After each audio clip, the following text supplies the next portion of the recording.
Imagine this scenario: 100 people living together in a single community. Homes, kitchens, workshops, barns, all requiring heat through a brutal prairie winter. Temperatures dropping to -40 degrees. Wind chill making it feel like -60. Now imagine heating all of it with a single centralized system. No individual furnaces, no separate fuel deliveries, no 100 different heating bills arriving each month. Just one system serving everyone. This sounds impossible by modern standards. It sounds inefficient. It sounds like a logistical nightmare. But the Hutterites have been doing exactly this for over 400 years. Their colony heating systems serve 100 people or more using methods that modern engineers are only beginning to understand. It is a remarkable achievement that contradicts everything modern housing has taught us. We were told that individual systems are better, that each family needs their own furnace, that centralized heating cannot work at community scale. The Hutterites prove all of this wrong every single winter. Tonight, I am going to reveal how they do it. The secrets that keep entire communities warm when individual families struggle to heat single homes. The methods that serve 100 people more efficiently than modern systems serve 10. Let us begin. Number 1. The central boiler plant. We begin with the heart of every Hutterite colony heating system, the central boiler plant. A single facility that generates heat for an entire community. This approach contradicts everything modern American housing has built. Walk through any American suburb. Every home has its own furnace, its own fuel supply, its own thermostat, its own maintenance requirements. Multiply this by 100 homes, and you have 100 systems, 100 points of failure, 100 separate fuel deliveries, 100 maintenance contracts. The Hutterites eliminated this redundancy entirely. At the center of every colony sits a dedicated heating facility. Inside, you will find commercial-grade boilers capable of producing millions of BTUs per hour. These are not residential units. They are industrial systems designed for continuous operation through the harshest conditions imaginable. The numbers demonstrate the advantage. A residential furnace operates at 80 to 95% efficiency. A commercial boiler operates at 85 to 98% efficiency. More importantly, one large boiler serving 100 people costs far less than 100 small furnaces serving the same population. Maintenance concentrates in one location. One skilled operator monitors the entire system. One parts inventory serves all needs. One annual inspection covers the whole colony. Fuel purchasing happens at wholesale scale. The colony buys heating fuel by the tanker load, not by the individual delivery. Bulk pricing reduces costs by 20 to 40% compared to retail residential rates. Scientists call it brilliant because centralization creates efficiency at every level. One system eliminates the multiplication of costs that individual heating requires. The Hutterites understood this 400 years before economists gave it a name. Number 2. The underground distribution network. The central boiler produces heat. But how does that heat reach 100 people spread across multiple buildings? The answer lies beneath the frozen ground, an underground distribution network that defies the brutal prairie winter. Hutterite colonies install insulated pipes below the frost line. In the Canadian prairies, this means 4 to 6 feet underground. At this depth, soil temperatures remain stable year-round, typically 45 to 50 degrees Fahrenheit, even when surface temperatures drop to -40. Hot water leaves the central plant at 180 to 200 degrees Fahrenheit. It travels through these buried pipes to every building in the colony. Homes, the communal kitchen, the church, the school, workshops, even livestock barns. The insulation is critical. Modern Hutterite installations use pre-insulated PEX piping with foam jackets and protective outer shells. Heat loss through properly insulated underground pipes is minimal, often less than 1 degree per 100 feet of travel. The underground routing provides freeze protection that above-ground systems cannot match. Even if the boiler fails completely, the thermal mass of the surrounding soil prevents pipe freezing for hours or even days. This buffer time allows repairs before catastrophic failure occurs. The network operates as a closed loop. Hot water travels out to buildings, releases heat through radiators or radiant floor systems, then returns cooler to the central plant for reheating. No water is lost. No heat is wasted to the atmosphere. Scientists call it brilliant because the Earth itself becomes part of the insulation system. The Hutterites use the stable underground temperature as a thermal buffer that surface installations cannot replicate. The ground protects the pipes that heat the community. Number 3, The thermal mass strategy. The Hutterites do not just distribute heat efficiently, they store it intelligently. Every colony building is designed with thermal mass that captures warmth and releases it slowly. This strategy reduces fuel consumption dramatically. Traditional Hutterite construction favors heavy materials, concrete floors, masonry walls, stone foundations. These dense materials absorb heat during boiler operation and release it gradually when the system cycles off. The building itself becomes a thermal battery. Modern American construction does the opposite. Lightweight wood frames, drywall interiors, minimal mass. These buildings heat quickly, but cool equally quickly. The furnace must run constantly to maintain temperature. Energy consumption skyrockets. Here are the numbers that matter. A building with high thermal mass might maintain comfortable temperatures for 6 to 8 hours after heating stops. A lightweight building might lose comfort within 1 to 2 hours. The Hutterite approach reduces boiler runtime by 40 to 60%. Concrete floors are particularly effective. Radiant heating systems embedded in concrete slabs create what engineers call a thermal flywheel. The massive floor absorbs heat during low demand periods and releases it during high demand periods. Temperature swings smooth out. Comfort increases. Fuel consumption decreases. The communal kitchen demonstrates this principle perfectly. Concrete floors, masonry walls, and commercial cooking equipment create enormous thermal mass. Heat generated by cooking contributes to space heating. The building stays warm with minimal boiler input. Scientists call it brilliant because the Hutterites recognize that buildings are not just shelters, but thermal systems. Mass stores energy. Stored energy reduces consumption. The heaviest buildings are often the most efficient buildings. Number 4. The livestock integration. Here is something modern heating completely ignores. Animals produce heat, significant heat, and the Hutterites capture every BTU their livestock generate. A single dairy cow produces approximately 4,000 BTUs per hour through metabolic activity. 100 cows generate 400,000 BTUs per hour. That equals the output of several residential furnaces running continuously, and it costs nothing. The animals produce this heat simply by being alive. Hutterite colonies integrate livestock facilities with their heating systems in ways that modern building codes prohibit for individual homes. Barns are positioned to share walls with other heated structures. The warmth generated by animals radiates through common walls into adjacent spaces. A workshop sharing a wall with a dairy barn receives free supplemental heating. Ventilation systems capture waste heat. Air exhausted from livestock buildings passes through heat exchangers before exiting. Fresh incoming air absorbs this captured warmth. The animals effectively preheat the ventilation air that replaces what they exhale. Some colonies circulate heating water through livestock buildings before sending it to residential areas.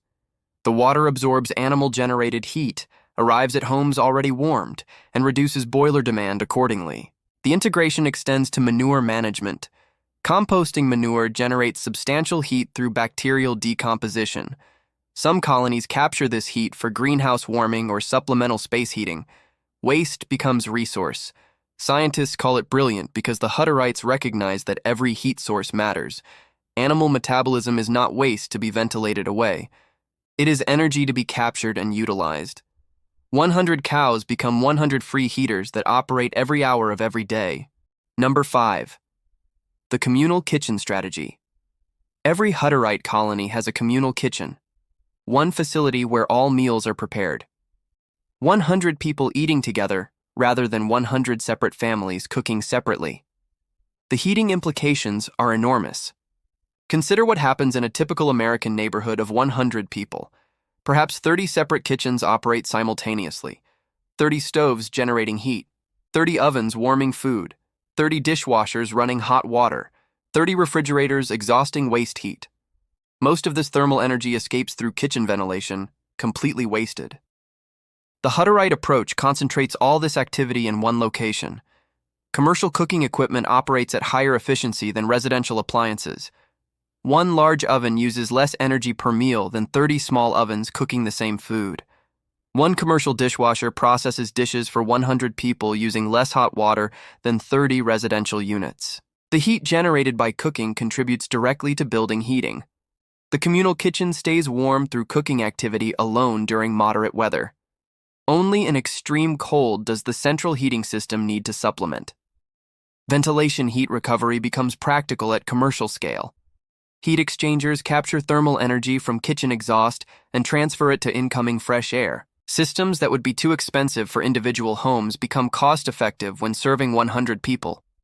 Hot water systems integrate with space heating. The same boiler that heats buildings also supplies the kitchen with hot water for cooking and cleaning. One system serves multiple purposes. Efficiency compounds. Scientists call it brilliant because the Hutterites eliminated the multiplication of cooking energy that separate households require. One kitchen serving 100 people uses a fraction of the energy that 30 kitchens serving the same population would consume. Number 6. The building clustering strategy. Hutterite colonies are not sprawling developments with homes spread across acres. They are compact clusters where buildings share walls, reduce exposure, and minimize heat loss through intelligent positioning. Here is the physics that governs building heat loss. Heat escapes through exterior surfaces. Walls, roofs, and floors exposed to outside temperatures lose thermal energy continuously. The more exterior surface area, the more heat loss. The less exterior surface area, the less heat loss. A freestanding home has 4 exterior walls plus a roof plus a floor. Every surface loses heat. Now attach that home to neighbors on both sides. 2 walls become interior walls. They lose almost no heat. Thermal demand drops by 25 to 35% from wall sharing alone. Hutterite residential buildings typically house multiple families in attached units. Long rectangular structures with shared walls between living spaces. Only the end units have fully exposed exteriors. Interior units benefit from neighbors on both sides. Building orientation follows thermal logic. Longer walls face south to capture solar gain. Shorter walls face the prevailing winter winds. Entries cluster on protected sides. The entire layout minimizes exposure to harsh conditions. Common spaces occupy central positions. The communal kitchen, church, and school sit at the colony center, surrounded by residential buildings. These core structures receive wind protection from surrounding buildings. Their central location minimizes distribution pipe lengths. Even walkways between buildings receive consideration. Enclosed corridors connect major structures in some colonies. Residents move between buildings without outdoor exposure. Heat stays inside the corridor system rather than escaping through constantly opening exterior doors. Scientists call it brilliant because the Hutterites recognized that building arrangement affects energy consumption as much as building construction. Number 7. The zone heating philosophy. The Hutterites do not heat empty spaces. They heat occupied spaces. This simple philosophy eliminates waste that modern American heating accepts as normal. Consider how Americans heat homes. The thermostat maintains temperature throughout the entire house. Bedrooms stay warm while everyone is in the living room.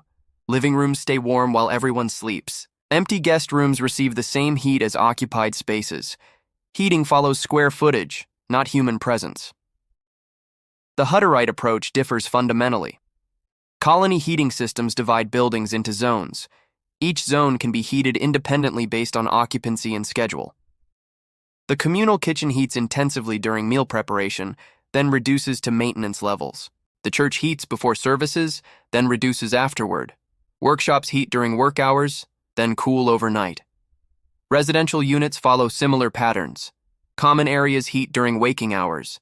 Bedrooms warm before sleep and cool after rising. The system responds to how people actually live rather than maintaining uniform temperature everywhere always. This zoning extends to time of day optimization. The central boiler runs hardest during early morning when demand peaks across all buildings. It reduces output during midday when solar gain supplements heating and occupancy distributes across the colony. It increases again in evening as families gather in homes. The control systems range from simple manual valves in older colonies to sophisticated computerized building management in newer installations. But the philosophy remains constant. Heat follows people. Empty spaces receive minimal energy. Scientists call it brilliant because the Hutterites rejected the assumption that comfort requires heating everything. Targeted heating serves human needs while eliminating the massive waste of conditioning unoccupied space. Number 8. The waste heat recovery. In a Hutterite colony, waste heat does not exist. Every thermal byproduct from every process gets captured and redirected. This comprehensive recovery approach extracts value that modern systems simply discard. The communal laundry demonstrates this principle perfectly. Commercial washers and dryers process laundry for 100 people. The heat generated by dryers exhausts outside in conventional installations. In Hutterite colonies, this exhaust passes through heat exchangers first. Incoming fresh air absorbs the waste heat before the exhaust exits. The laundry facility preheats its own ventilation air for free. Refrigeration systems generate substantial waste heat. Walk-in coolers and freezers for the communal kitchen expel heat continuously through their condensers. Rather than rejecting this heat to the outdoors, colonies capture it for space heating or water preheating. The same electricity that runs the refrigeration also contributes to heating. The central boiler itself incorporates heat recovery. Exhaust gases leaving the combustion chamber still contain usable thermal energy. Condensing economizers extract this remaining heat before gases exit the chimney. Boiler efficiency increases from 85% to 95% or higher through this recovery. Even human activity contributes. 100 people generate approximately 30,000 BTUs per hour through metabolic heat. In well-insulated gathering spaces, this body heat significantly reduces mechanical heating requirements. The church during services, the dining hall during meals, these spaces warm themselves through occupancy. Scientists call it brilliant because the Hutterites recognize that energy flows continuously through their community. Capturing these flows before they escape multiplies the value of every BTU purchased. Waste heat recovery is not technology. It is philosophy applied systematically. Let us return to where we began. 100 people, multiple buildings, brutal prairie winter, one heating system serving everyone. Now you understand how the Hutterites achieve what sounds impossible. The central boiler plant eliminates redundant equipment. One efficient system replaces 100 inefficient units. The underground distribution network moves heat without freezing. Buried pipes use the earth itself as insulation. The thermal mass strategy stores heat in buildings. Heavy construction reduces fuel consumption by half. The livestock integration captures animal heat. 100 cows become 100 free furnaces. The communal kitchen concentrates cooking energy. One facility replaces 30 separate kitchens. The building clustering reduces heat loss. Shared walls and compact arrangement minimize exterior exposure. The zone heating philosophy warms people, not spaces. Empty rooms receive no energy. The waste heat recovery captures every BTU. Nothing escapes unused. The fuel flexibility system burns what is available. Multiple options prevent dependency. The generational knowledge transfer preserves 4 centuries of wisdom. Experience exceeds any manual. The economic collective shares costs and savings. Group purchasing achieves what individuals cannot. The resilience philosophy survives system failure. Redundancy and preparation defeat crisis. 12 secrets. One system. 100 people staying warm through winters that would challenge any modern subdivision. The Hutterites did not invent these methods to be different. They developed them because they work. Because community efficiency exceeds individual consumption. Because shared resources outperform separated resources. Modern America chose individual heating for individual homes. We pay the price every winter in higher costs, greater consumption, and increased vulnerability. The Hutterites chose differently, and every winter proves them right. If this exploration gave you something valuable, hit that subscribe button. Share this with anyone interested in community resilience. Share this with anyone tired of heating bills that climb every year. And now, one question for you. Could your community benefit from shared heating infrastructure? What would it take to move from individual systems to collective efficiency? Share your thoughts in the comments below. Someone else might learn from your perspective. Stay warm, stay connected, and I will see you in the next Deep Dive.